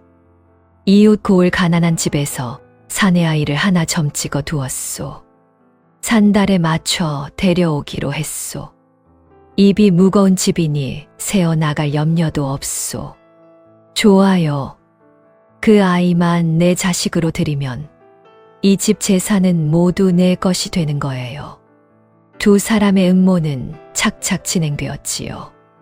월향은 날이 갈수록 배를 더 부풀렸고 만석은 그런 월향을 금이야 오기야 떠받들었습니다. 좋다는 보약은 다 지어다 바치고 행여 넘어질세라 마당 출입까지 조심시켰지요. 온 집안이 태어날 아들을 위해 분주했습니다. 안방에는 비단 포대기며 베네쩌고리가 산처럼 쌓여갔지요. 이 아이가 태어나면 내 평생 소원을 푸는 게야. 월향이 자네 덕에 우리 오씨 집안이 끊기지 않게 되었어. 만석은 술잔을 기울이며 흐뭇해했습니다. 월향은 그 곁에서 배를 쓰다듬으며 미소 지었지요. 거짓 위에 쌓은 위세였지만 그 위세는 더없이 당당했습니다. 쫓겨난 본처는 도둑으로 낙인 찍혀 어디론가 사라졌고 안방은 온전히 제 차지가 되었으니까요. 세상은 완전히 거짓의 편을 들고 있었지요. 진실을 아는 사람은 산속에 숨은 수련과 할미, 그리고 암자의 분이뿐이었습니다. 그런데 그 무렵 수련에게도 위기가 닥쳤습니다. 분이를 통해 곽득충의 동태를 캐던 것이 그만 곽득충의 의심을 산 것이지요. 곽득충은 부엌어멈 분이가 누군가와 몰래 기별을 주고받는다는 낌새를 챘습니다. 임자, 아무래도 부엌어멈, 그 계집이 수상하오. 누구와 자꾸 쪽지를 주고받는 것 같소. 혹 쫓겨난 본처와 닿아 있는 건 아닌지. 그 말을 전해 들은 수련은 가슴이 철렁했지요. 분위가 위험했습니다. 수련은 한시도 지체하지 않고 결단을 내렸습니다. 분이를 그 집에서 빼내야 합니다. 저들이 낌새를 챈 이상 분이를 그냥 두면 분명 화를 입어요. 분이는 제 결백을 증명할 단 하나의 산증인입니다. 그 사람을 잃으면 모든 게 끝이에요. 수련은 곧 분이에게 기별을 넣어 그 집에서 조용히 빠져나오게 했지요. 그리고 산 너머 외딴 암자에 아무도 모르게 분이를 숨겼습니다. 입막음을 당하기 전에 증인을 먼저 안전한 곳으로 빼돌린 것입니다. 곽득충이 부어검엄을 잡으려 했을 때 분이는 이미 자취를 감춘 뒤였지요. 그 계집이 사라졌다고 야반도주라도 한 게냐. 곽득충은 분통을 터뜨렸지만 분이의 행방은 묘연했습니다. 수련이 한 발 앞서 손을 쓴 것이지요. 산속 암자에서 수련은 분이의 손을 꼭 잡았습니다. 분이 어멈, 자네가 본 것을 결코 잊지 말게. 청지기가 한밤중에 갓난아이를 들여오는 그날, 자네가 두 눈으로 똑똑히 보아두게. 그것이 저들의 거짓을 깨뜨릴 결정적 증거가 될 테니 그때까지 부디 몸을 숨기고 기다려주게. 여부가 있겠습니까, 마님? 이분이 목숨 걸고 그날을 지켜보겠습니다. 고맙네. 그리고 한 가지 더 부탁이 있어. 곽득충이 아이를 데려온다는 그 이웃 고을 가난한 집이 어디인지 그것까지 알아낼 수 있겠는가? 그 집을 찾아내야 해. 그 집을요. 어찌? 생각해 보게. 아이를 빼앗긴 진짜 어미가 있을 게 아닌가. 그 어미를 찾아내면 월향이 낳았다는 아이가 가짜라는 걸 누구보다 확실하게 증언해 줄 사람이 되네. 표식과 증인과 친어미, 이 셋이 모이면 저들은 빠져나갈 구멍이 없어. 본인은 고개를 끄덕였지요. 수련의 치밀함에 새삼 놀라면서 말입니다. 예전에 안방마님은 그저 곱고 착하기만 한 사람이었는데 이제는 한 수 한 수를 내다보며 판을 짜는 사람이 되어 있었지요. 마님, 어쩌면 그리 변하셨습니까? 예전엔 누가 모진 말을 해도 그저 참기만 하시더니 참는 것만이 능사가 아니라는 걸 깨달았네. 흙탕물은 가만두면 가라앉는다 했지만 이건 가라앉기를 기다려선 안 되는 흙탕물이야. 내 손으로 걷어내야 하는 것이지. 무엇보다 나는 이제 지켜야 할 아이가 있으니까. 수련은 잠든 도진을 바라보며 그리 말했습니다. 그 눈빛에는 어미의 단단함이 어려 있었지요. 분이는 다시 그 집으로 돌아가는 대신 암자의 수모 때를 기다리기로 했습니다. 그리고 믿을 만한 사람을 통해 이웃 고을 가난한 집들을 수소문하기 시작했지요. 수련은 차근차근 판을 짜 나갔습니다. 더는 당하고만 있는 가엾은 여인이 아니었지요. 첫째, 곽득충이 아이를 들여오는 현장을 분이가 목격할 것. 둘째, 아이를 내준 친어미를 찾아 확보할 것. 셋째, 도진의 핏줄 표식. 이 셋을 한자리에 모으는 날, 거짓의 성은 무너질 것이었습니다. 그러나 그 성은 아직 높고 견고했고 진짜 싸움은 이제부터였지요. 마침내 월향의 산달이 다가왔습니다. 그날 밤 분이는 암자에서 몰래 빠져나와 옷이 집 담장 밖에 몸을 숨겼지요. 수련이 일러둔 대로 그 결정적 순간을 두 눈에 담기 위해서였습니다. 자정 무렵 곽득충이 보따리 하나를 안고 뒷문으로 숨어들었지요. 그 보따리에서는 가느다란 갓난아이 울음소리가 새어나왔습니다. 분이는 어둠 속에서 그 광경을 똑똑히 지켜보았지요. 이튿날 안방에서 우렁찬 아기 울음이 터져 나왔습니다. 아들이요, 작은 마님이 아들을 낳으셨소. 곽득충이 마당으로 뛰쳐나와 외쳤지요. 만석은 버선발로 달려왔습니다. 정말이냐? 어디 보자. 내 아들을 보여다오. 만석은 아이를 안아 들고 감격에 겨워 눈물까지 흘렸지요. 오, 내 아들아. 드디어 우리 오씨 집안의 대를 이을 핏줄이 나왔구나. 월향이 자네가 이 집안 최고의 공신일세. 호호, 서방님. 다 서방님 정성덕이지요. 이 아이가 이 집 대를 이을 거예요. 큰 잔치가 벌어졌고 월향의 위세는 하늘을 찔렀습니다. 그러나 담장 밖에서 모든 것을 지켜본 분이는 그 길로 암자로 달려가 수련에게 고했지요. 마님, 두 눈으로 똑똑히 보았습니다. 청지기가 갓난아이를 안고 들어오는 것을요. 작은 마님이 낳았다는 아들은 그날 밤 곽서방이 들여온 그 아이가 틀림없습니다. 수련의 눈이 빛났습니다. 첫 번째 조각을 손에 넣은 것이지요. 잘했네, 분이 어멈. 이제 두 번째일세. 그 아이를 내준 친어미만 찾으면 돼. 마침 분이가 수소문한 끝에 아이를 내준 집의 행방이 잡혔지요. 이웃 고을 산자락에 가난한 집이었습니다. 입 하나 덜 짜고 갓난 아들을 넘긴 어린 안악이 있었지요. 수련은 직접 그 집을 찾아갔습니다. 위험을 무릅쓴 걸음이었지요. 아주머니, 얼마 전 갓난 아들을 어느 댁에 보내셨지요.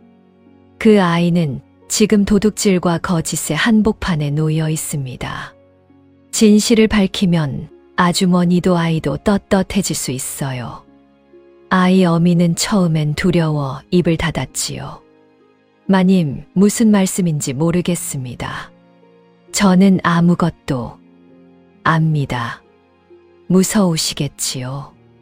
하지만 아주머니, 그 아이가 지금 남의 집대를 잇는 거짓 도구로 쓰이고 있습니다. 그 거짓이 들통나는 날, 아이는 어찌 되겠습니까? 차라리 진실을 밝혀 아이를 떳떳한 자리로 돌려놓아야지요. 하지만 그 청직이라는 자가 발설하면 가만두지 않겠다고 제가 지켜드리겠습니다. 강직한 사또께 모든 걸 아뢰면 그 자들이 도리어 벌을 받습니다. 어미가 제 자식을 위해 한 번만 용기를 내주세요. 아이 어미는 끝내 눈물을 쏟으며 마음을 열었습니다. 흑흑. 사실은 돈에 눈이 멀어 자식을 팔았습니다. 청직이라는 자가 후한 값을 쳐주며 절대 발설치 말라 했지요. 한데 어찌 어미가 제 새끼를 잊겠습니까? 밤마다 그 아이가 눈에 밟혀 잠을 못 잤습니다. 마님 말씀대로 하겠습니다. 제가 증언하지요. 수련은 그 어미를 분이가 있는 암자로 데려와 함께 숨겼습니다. 이제 증인이 둘, 거기에 도진의 표시까지. 거짓을 깨뜨릴 패가 거의 갖춰진 것이지요. 할멈, 보세요. 분이가 곽득충이 아이 들이는 걸 본 증인이고 이 아주머니가 그 아이를 낳은 친어미입니다. 그리고 우리 도진이에게는 핏줄 표식이 있지요. 이 셋이면 천하의 사또라도 진실을 외면할 수 없어요. 과연 빈틈이 없구먼. 자네 어머니가 살아계셨으면 얼마나 대견해 하셨을꼬. 그러나 수련은 한수를 더 두었습니다. 바로 적의 심장을 겨눈 이간질이었지요. 할멈, 곽득충과 월향, 저 둘은 한 배를 탄 듯 보이지만 실은 제 입속만 챙기는 자들입니다. 둘 사이를 벌려놓으면 분명 한쪽이 먼저 등을 돌릴 거예요. 수련은 믿을 만한 사람을 시켜 곽득충의 귀에 은밀히 한 가지 소문을 흘렸습니다.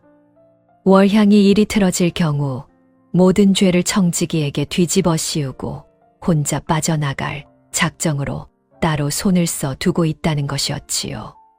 거짓이 돼 곽득충의 의심을 자극하기엔 충분한 미끼였습니다. 임자가 나를 버린다고? 설마. 아니야, 그럴 수도 있지. 일이 잘못되면 양반인 제 몸은 살이고 천한 나만 죄를 쓰겠지. 그 여자라면 능히 그러고도 남아. 곽득충의 마음에 의심의 씨앗이 심어졌지요. 한 번 싹튼 의심은 좀처럼 가시지 않았습니다.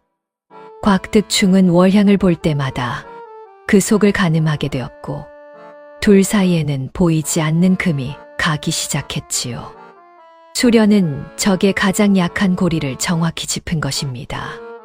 칼을 맞대기 전에 적의 진영부터 안에서 흔들어 놓은 셈이었지요. 이제 때가 무르익으면 저 둘은 서로를 물어뜯을 겁니다. 그때 마지막 한 수를 두면 되지요. 수련은 그렇게 차근차근 판을 완성해 갔습니다. 증인 둘의 표시, 거기에 적의 분열까지. 모든 것이 손안에 들어오는 듯 했지요. 그러나 바로 그 순간 일이 어그러지기 시작했습니다. 그러나 거짓의 성은 호락호락 무너지지 않았습니다. 수련이 친어미를 빼돌렸다는 사실이 그만 곽득충의 귀에 들어간 것이지요. 아이를 내준 집을 다시 찾았던 곽득충은 그 집이 텅 빈 것을 보고 낌새를 챘습니다. 임자, 큰일 났소. 아이 어미가 사라졌소. 누군가 빼돌린 게 분명하오. 그 본처 짓이오. 월향의 얼굴이 새파랗게 질렸지요. 그 여자가 살아서 이런 일을. 당장 찾아내요. 어미와 부엌어멈, 그 본처까지 모조리. 곽득충은 사람을 풀어 산속을 샅샅이 뒤졌습니다. 그리고 끝내 외딴 남자를 찾아내고 말았지요. 수련이 잠시 도진의 약을 구하러 자리를 비운 사이였습니다. 들이닥친 자들이 분이와 아이 어미를 결박했지요. 마님이 안 계신 틈을 노렸구나. 이건 놔라. 마님이 곧 돌아오신다. 분이가 발버둥 쳤지만 소용없었습니다. 사내들은 두 사람의 입을 틀어막고 끌고 갔지요. 이것들을 어디 깊은 곳에 가둬둬라. 입도 뻥긋 못하게. 본처 그 여자가 무슨 수작을 부리는지 모르니 증인이 될 만한 것들은 모조리 묶어둬야 한다. 뒤늦게 돌아온 수련은 텅 빈 암자를 보고 그 자리에 무너졌습니다. 흩어진 세간과 끊어진 결박끈만이 무슨 일이 벌어졌는지 말해주고 있었지요. 제 손으로 공들여 모은 증인 둘이 한순간에 적의 손에 넘어간 것입니다. 안 돼. 내가 다 망쳤어. 나를 믿고 따라온 사람들을 내가 사지로 몰아넣었어. 수련은 피가 나도록 입술을 깨물었습니다. 그러나 절망은 거기서 끝이 아니었지요. 증인을 빼돌린 죄에 곽득충은 한술 더 떠 수련을 올감했습니다. 사라진 분이를 수련이 해쳤다는 누명까지 씌운 것이지요. 며칠 뒤 관아의 포졸들이 산속까지 들이닥쳤습니다. 내가 한수련 잃었다. 가문 인장을 훔친 죄, 양민을 빼돌리고 해친 죄로 잡아들이라는 명이다. 오라를 받아라. 아닙니다. 저는 사람을 해치지 않았습니다. 진짜 죄인은 따로 있습니다. 할미가 달려들어 막아섰지만 포졸들은 수련에게 사정없이 오라를 지웠지요. 수련은 끌려가며 도진을 돌아보았습니다. 할멈, 도진이를, 우리 도진이를 부탁합니다. 무슨 일이 있어도 지켜주세요. 걱정 말게. 이 늙은이가 목숨 걸고 지키겠네. 부디 살아서 돌아오시게. 수련은 차디찬 옥에 갇혔습니다. 도둑질의 살인 누명까지 곤장과 사형을 앞둔 처지가 되었지요. 관아에서는 형방이 모진 문초를 했습니다. 내 인연, 인장을 어디다 숨겼느냐? 부엌어멈은 또 어찌하였느냐? 저는 인장을 훔치지도 사람을 해치지도 않았습니다. 진짜 죄인은 따로 있습니다. 부디 제 말을 들어주십시오. 증거가 이리 뚜렷한데 끝까지 발뺌이라니 매우 처라. 곤장이 사정없이 내리쳤지요. 수련의 여린 몸은 금세 피멍으로 뒤덮였습니다. 그러나 누구도 수련의 말을 믿어주지 않았지요. 제 손으로 짠 판이 한순간에 무너졌고 믿고 따라온 증인들은 어딘가에 갇혔으며 어린 아들과도 생이별을 했습니다. 그야말로 절망의 바닥이었지요. 옥 창살 틈으로 희미한 달빛이 스며들었습니다. 하늘도 무심하시지.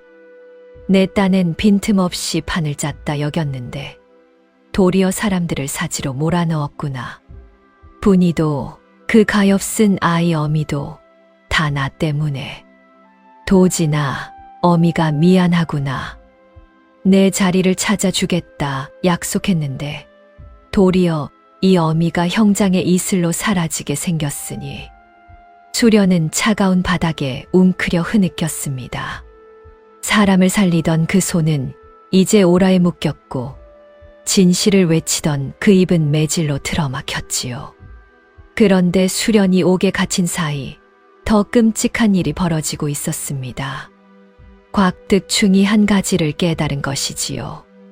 귀 뒤에 핏줄 표식을 가진 진짜 아들 도진이 살아있는 한 언제든 거짓이 들통날 수 있다는 것을 말입니다. 임자, 화근을 뿌리째 뽑아야 하오. 그 본처가 낳은 아이, 귀 뒤에 표식을 가졌다는 그 아이만 없애면 모든 게 깨끗해지요. 표식을 가진 진짜 핏줄이 사라지면 누가 우리 가짜를 의심하겠소. 오라요. 그 아이가 살아있는 한 마음을 놓을 수 없지. 당장 사람을 풀어요. 곽득충은 사내들을 풀어 산속을 뒤졌습니다. 그리고 끝내 삼덕할미가 도진을 데리고 숨어든 곳을 알아내고 말았지요. 한밤중 사내들이 도끼와 몽둥이를 들고 들이닥쳤습니다. 늙은이는 내놔라. 그 아이만 내놓으면 너는 살려주마. 안 된다. 이 아이는 내 목숨과도 바꿀 수 없어. 너희 같은 것들에게 내줄 성시프냐. 삼덕할미는 도진을 품에 꼭 안고 뒷문으로 내달렸습니다. 늙은 몸으로 갓난아이를 안고 칠흑 같은 산길을 달리는 것이지요. 뒤에서는 사내들이 횃불을 들고 바짝 쫓아왔습니다. 저기다, 저 늙은이를 잡아라. 아이를 뺏어. 할미는 가시덤불에 살갗이 찢기면서도 멈추지 않았습니다. 도지는 영문도 모른 채 자지러지게 울어댔지요. 그 울음소리가 추격자들에게 위치를 알려주는 통에 할미는 더욱 다급해졌습니다. 도지나 조금만 참아라. 이 할미가 무슨 일이 있어도 너를 지킨다. 내 어미와 한 약속이야. 할미는 벼랑 끝 좁은 바위 틈에 몸을 숨겼습니다. 숨을 죽이고 우는 도진의 입을 가만히 다독였지요. 횃불을 든 사내들이 코앞까지 다가왔습니다. 할미의 심장이 터질 듯 뛰었지요. 만약 여기서 도진이 한 번만 더 울음을 터뜨린다면 모든 것이 끝이었습니다. 진짜 핏줄도 진실을 밝힐 마지막 증표도 그 자리에서 사라질 판이었지요. 이 근처로 온 것 같은데 어디 숨었어? 사내들이 바위 틈을 향해 횃불을 들이밀던 그 순간이었습니다. 마침 산을 넘던 약초꽃 일행의 등불이 멀리서 어른거렸지요. 사내들은 사람 눈에 띌까 멈칫했습니다. 누가 온다. 일단 물러나자. 늙은이 하나 잡자고 들킬 순 없어. 사내들은 분을 삼키며 물러갔지요. 할미는 도진을 아는 채 그대로 주저앉아 한참을 떨었습니다. 가까스로 화를 면한 것입니다. 그러나 이제 산속 어디도 안전하지 않았지요. 할미는 도진을 안고 더 깊고 외진 곳으로, 아무도 모르는 곳으로 몸을 숨겨야 했습니다. 옥에 갇힌 수련은 이 사실조차 알지 못한 채 그저 아들의 무사만을 빌고 있었지요. 모든 것이 끝난 듯 했습니다. 과연 수련은 이 칠흑 같은 어둠을 뚫고 다시 일어설 수 있을까요? 갇힌 증인들은, 그리고 진실은 영영 어둠에 묻히고 마는 것일까요? 절망의 바닥에서 며칠을 보낸 어느 밤이었습니다. 수련은 옥 창살에 기대어 까무룩 잠이 들었지요. 그런데 꿈결에 오래전 삼덕할미가 들려준 한마디가 또렷이 떠올랐습니다. 제 것이 아닌 복은 아무리 탐을 내도 끝내 제 것이 되지 못하느니라. 그저 제 자리를 지키는 사람이 임자인 게요. 수련은 번쩍 눈을 떴지요. 그 말이 가슴을 깊이 울렸습니다. 그래. 거짓으로 얻은 복은 결코 그들의 것이 될 수 없어. 월향이 빼앗은 안방도 가짜 아들도 결국은 모래 위에 쌓은 성일 뿐이야. 무너지는 건 시간 문제지. 나는 아직 지지 않았어. 갇혔다고 손을 놓아선 안 돼. 이 안에서도 둘 수 있는 수가 있다. 수련은 다시 일어섰습니다. 마침 그 무렵 강직하기로 소문난 새 사또가 부임해 있었지요.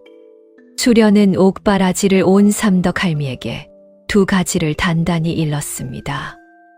할멈, 사또께 이 말을 꼭 전해주세요. 첫째, 청지기 곽득충의 집 어딘가에 부엌 어멈분이와 한 아이 어미가 갇혀 있다는 것. 그들을 찾으면 모든 진실이 풀린다고요. 둘째, 곽득충에게 따로 사람을 넣어주세요. 월향이 죄를 모두 그에게 뒤집어 씌우고 혼자 살기를 찾고 있다고요. 이미 사또께 은밀히 손을 썼다고 흘리면 그자가 먼저 입을 열 겁니다. 과연 그리하면 통할까? 통합니다. 곽득충은 이미 월향을 의심하고 있으니까요. 마지막으로 그 의심에 불씨만 댕기면 돼요. 사또께서 곽득충을 따로 부르시어 월향이 먼저 자백하여 죄를 모두 청지기에게 미루려 한다고 흘리시면 됩니다. 제 한 목숨 건지려는 자는 반드시 먼저 입을 열게 마련이지요. 허허, 자네가 옥에 갇혀서도 이리 치밀하게 수를 두는구먼. 내 그대로 전하겠네. 할미는 수련의 말을 한 자도 빠짐없이 사또에게 전했지요. 마침 사또 역시 이 사건에 석연찮은 구석을 느끼고 있었습니다. 인장은 끝내 나오지 않았고 죽었다는 부엌 어멈의 시신도 없었으니까요. 더구나 도둑으로 몰린 여인이 옥중에서까지 조목조목 이치를 따지니 예사 죄인이 아니라 여긴 것이지요. 사또는 은밀히 사람을 풀어 곽득충의 집을 살피게 했습니다. 그리고 마침내 광소 깊은 곳에 갇혀 사경을 헤매던 분이와 아이 어미를 찾아냈지요. 수련이 옥중에서 던진 한 수가 정확히 맞아떨어진 것입니다. 며칠 뒤 사또는 사건을 다시 살피기로 하고 관련된 자들을 모두 관아 마당으로 불러 모았습니다. 오만석과 월향, 곽득충이 끌려 나왔지요. 구경하러 온 고을 사람들이 마당을 빼곡히 메웠습니다. 바로 그 옛날 수련이 누명을 쓰고 쫓겨났던 그 자리처럼 말이지요. 한 수련은 고개를 들라 너는 끝까지 인장을 훔치지 않았다 하는데 그 증좌가 있느냐? 사또가 물었습니다. 수련은 또렷한 목소리로 아뢰었지요. 사또, 소인이 인장을 훔쳤다면 어찌 제 옷꼬리 짝에 그대로 두었겠습니까? 그리고 그 인장은 지금 어디에 있습니까? 소인이 훔쳤다면서 정작 인장은 코빼기도 보이지 않습니다. 진짜 인장을 가진 자가 바로 진범입니다. 또한 소인이 해쳤다는 부엌 어멈분이가 정녕 죽었습니까? 시신이 어디 있습니까? 수련의 말은 조리가 정연했지요. 사또가 고개를 끄덕였습니다. 그러자 월향이 다급히 끼어들었지요. 사또, 저 여자의 교활한 말에 속지 마십시오. 도둑질의 사람까지 해친 악녀입니다. 옳습니다요, 사또. 소인이 두 눈으로 보았습니다. 곽득충도 거들었습니다. 사또의 눈빛이 흔들렸지요. 바로 그 순간 수련이 차분히 입을 열었습니다. 사또, 죽었다는 분이를 이 자리에 부르면 될 일입니다. 분이는 죽지 않았습니다. 청지기 곽득충의 집 광에 갇혀 있었지요. 사또께서 이미 찾아내신 줄로 압니다. 월향과 곽득충의 얼굴이 새파랗게 질렸습니다. 사또가 손짓하자 포졸들이 분이와 아이 어미를 데리고 들어왔지요. 마당이 발칵 뒤집혔습니다. 사또, 소인이 두 눈으로 똑똑히 보았습니다. 작은 마님이 아들을 낳기 전날 밤 곽서방이 갓난아이를 보따리에 싸서 뒷문으로 들여왔습니다.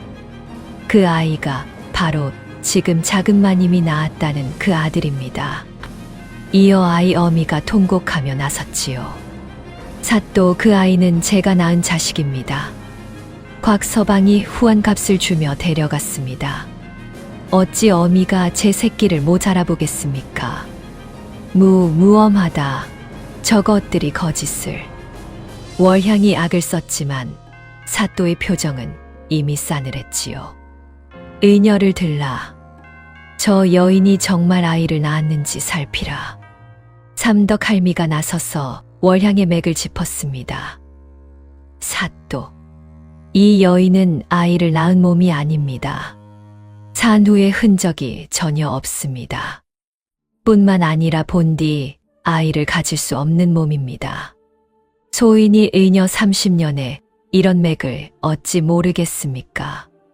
마당이 술렁였지요. 본처에게 성녀라 손가락질하던 그 첩이 정작 제가 아이를 못 낳는 몸이었던 것입니다. 수련이 조용히 청했습니다. 사또, 진짜 핏줄을 가릴 방도가 있습니다. 오씨 집안 핏줄은 대대로 왼쪽 귀 뒤에 붉은 반달점을 갖고 태어납니다. 저 아이에게 그 표식이 있는지 보십시오. 포졸이 갓난아이의 귀 뒤를 살폈지요. 표식은 없었습니다. 표식이 없습니다. 사또, 할멈, 도진이를 데려와 주세요. 삼덕 할미가 어린 도진을 안고 들어왔지요. 도진의 귀 뒤에는 또렷한 붉은 반달점이 박혀 있었습니다. 세상에 초승달 모양점이다. 저것이 진짜 오씨 핏줄의 표식이로구나. 구경하던 사람들이 웅성거렸지요. 만석이 휘청거리며 다가왔습니다. 떨리는 손으로 도진의 귀 뒤를 확인한 만석의 얼굴이 무너져 내렸지요. 이 표식은 틀림없는 우리 오씨 핏줄의 표식이다. 그렇다면 이 아이가 내 진짜 아들이란 말인가? 수련이 자네가 내 핏줄을 낳았단 말인가? 내가 진짜 핏줄을 내치고 가짜를 끌어안고 있었구나. 만석은 그 자리에 털썩 주저앉았습니다. 자신이 내쫓은 본처가 진짜 핏줄을 낳았고 끔찍이 아끼던 아들은 빼돌린 가짜였다니. 모든 진실이 한꺼번에 무너져 내린 것이지요. 바로 그때였습니다. 궁지에 몰린 곽득충이 수련이 미리 심어둔 의심에 끝내 무너졌습니다. 곽득충은 월향을 흘끗 보더니 사또 앞에 넙죽 엎드렸지요. 사또, 소인이 다 아뢰겠습니다. 저 작은 마님이 시킨 일입니다. 일이 틀어지면 모든 죄를 소인에게 뒤집어 씌우고 혼자 빠져나갈 작정이었지요. 소인이 먼저 진실을 고하겠습니다. 인장을 본처 짐에 넣은 것도 다시 빼돌린 것도 소인입니다. 그 인장은 지금 행랑채 마루장 밑에 있습니다. 가짜 아들을 들인 것도 증인들을 가둔 것도 다 작은 마님 짓이었습니다. 이 비겁한 인간, 내가 나를 배신해. 월향이 악을 썼지요. 그러나 이미 늦었습니다. 포졸들이 행랑채 마루장 밑을 뒤지자 정말로 가문 인장이 나왔지요. 모든 진실이 만천하에 드러난 것입니다. 수련의 한 수가 적의 진영을 안에서부터 무너뜨린 것이지요. 이제 수련이 천천히 월향 앞으로 걸어갔습니다.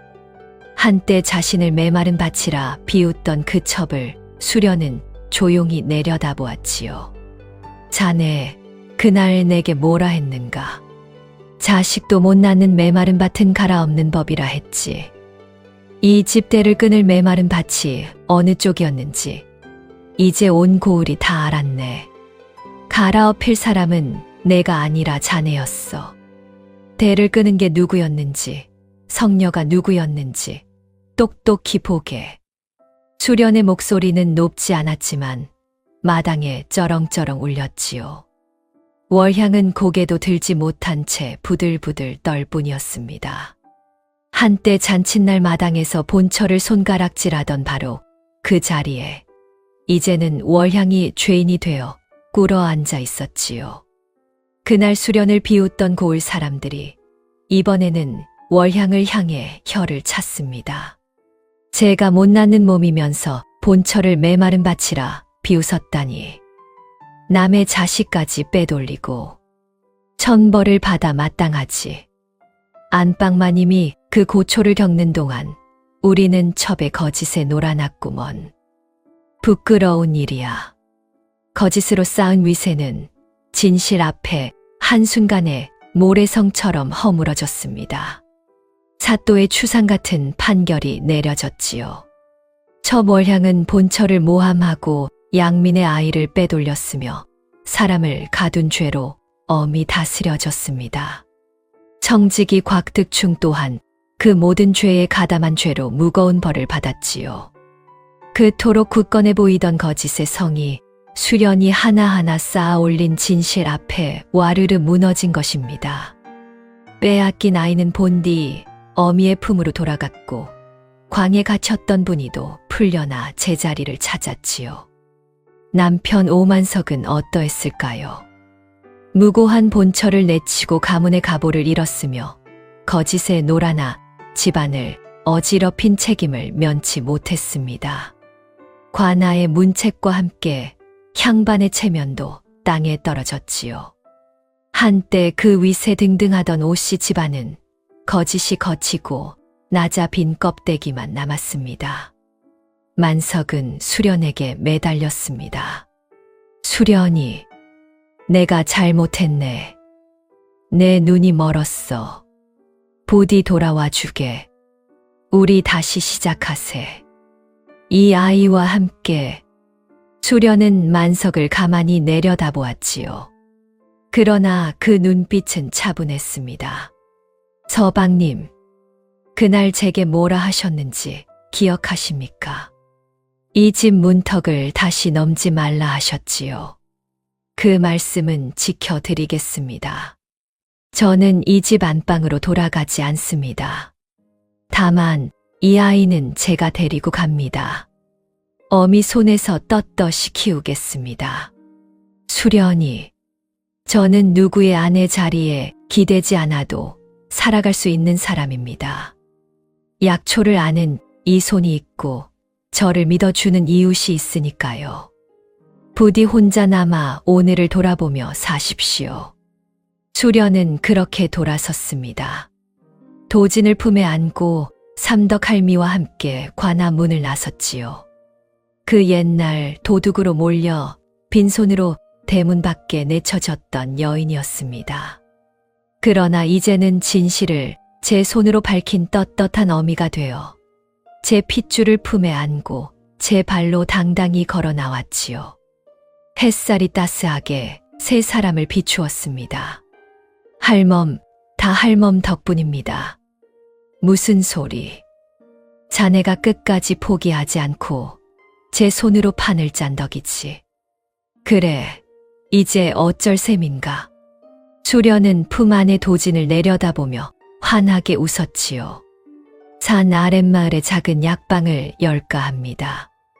어머니가 그러셨던 것처럼 아픈 사람들을 돌보며 살려고요. 그리고 이 아이에게 가르칠 겁니다. 사람의 값어치는 태어난 자리가 아니라 어떻게 살아가느냐에 있다고요. 제 자리를 지키며 정직하게 사는 사람이 끝내 임자가 되는 법이라고 말이에요. 세월이 흐른 뒤 그 고을에는 용한 약방 하나가 자리를 잡았습니다. 천대받고 쫓겨났던 여인이 사람을 살리는 손으로 온 고을의 존경을 받으며 살았다지요. 한때 도둑이라 손가락질 받던 그 손은 이제 수많은 목숨을 살린 귀한 손으로 칭송받았습니다. 그 곁에는 귀 뒤에 붉은 반달점을 지닌 늠름한 아들이 어머니를 닮아 의술을 배우며 자라났지요. 거짓은 한때 진실을 덮을 수 있어도 끝내 제 무게를 견디지 못하고 무너지는 법입니다. 그리고 제 자리를 묵묵히 지킨 사람은 비록 더디고 고되더라도 끝내 제 복을 되찾는 법이지요. 이 이야기는 오늘날까지도 정직하게 살아가는 이들의 가슴에 작은 등불로 전해지고 있습니다. 다음 영상을 빠르게 만나보시려면 좋아요와 구독을 눌러주세요. 지금 화면에 나오는 더 재미있는 영상들도 함께 해주세요. 그럼 모두 행복한 하루 보내세요. 감사합니다.